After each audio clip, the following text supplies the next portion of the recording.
কোরআন তেলাওয়াত করতে গিয়ে জোরে বললে শুদ্ধ হয়, আস্তে পড়লে শুদ্ধ হয় না। জোরে পড়া হয়। এখন গুনাহ হবে কি? এখনকার তারাবির যে স্পিড, এটা সালাত নয়, বরং সালাতের সাথে মজাক।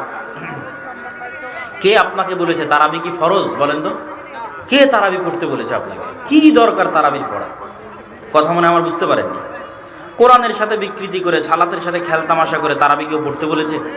5 ওয়াক্ত নামাজ ঠিক মতো জামাতে পড়েন, আপনি এমনি জান্নাতে চলে যাবেন, তারাবিও লাগবে না। কিন্তু যদি পড়তে চান, এক রাকাতও যদি পড়তে চান, ভালোভাবে পড়বেন। ঠেকা পড়েছে নাকি তারাবি? আপনার আল্লাহর ঠেকা পড়েছে আপনাকে তারাবি আদায় করানোর? আর আপনারই বা কি ঠেকা পড়েছে? এটা তো ফরজ নয়। পড়লে ভালোভাবে, না পড়লে দরকার নাই। ধোকা দিয়ে, ফাঁকি দিয়ে, মজাক করে তারাবি আদায় করবেন না।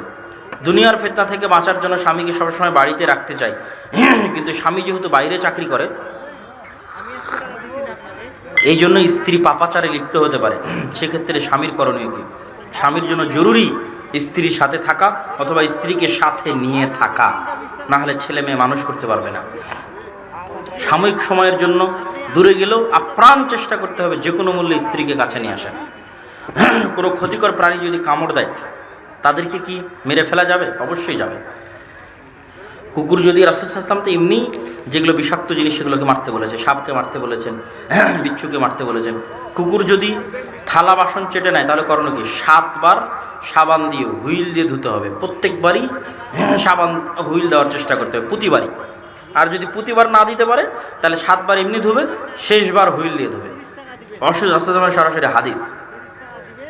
অসুস্থতার ক্ষেত্রে ফরজ গোসল করতে পারি না। গোসল করতে গেলে অসুখ বেড়ে যায়। যদি মৃত্যুর আশঙ্কা থাকে, এরকম অসুখ হয় বা বেশি কষ্টকর হয়, তায়াম্মুম করবে। কোনো কারণে সালাত বাদ দিতে পারবে না, কোনো কারণে বাদ দিতে পারবে না, তায়াম্মুম করবে।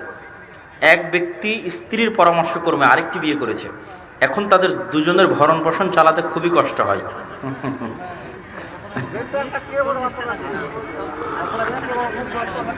এখন দুজনের পরের জনকে কি বিচ্ছিন্ন করা যাবে? আজকে যে আলোচনা শুনলেন, তাতে ন্যায়পরায়ণতা বাস্তবায়ন করতে না পারার চাইতে ছেড়ে দেওয়া ভালো। কারো দায়িত্ব নিলাম আর তাকে তার হক দিতে পারলাম না, আমার সালাত সিয়াম যে কিয়ামতে জান্নাত যাওয়া কঠিন হয়ে যাবে। ন্যায়পরায়ণতা আগে লাগবে, কেন আল্লাহ ন্যায়পরায়ণ, তার নবী ন্যায়পরায়ণ, যেটা আজকে আমরা আলোচনা করেছি।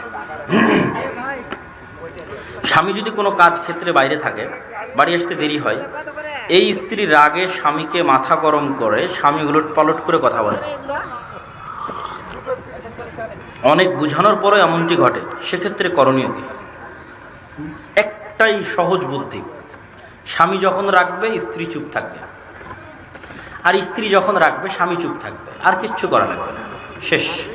আপনার স্বামী যখন রাখবে আপনি চুপ, আর স্বামীকে মেনে নিতে হবে। স্ত্রী যখন রাখবে তখন স্বামী চুপ। 10 মিনিট, 15 মিনিট, আধা ঘন্টা পরে এমনি ঠিক হয়ে যাবে। আর যখন দুইজনই কথা বলবেন, আর ঠিক হবে না।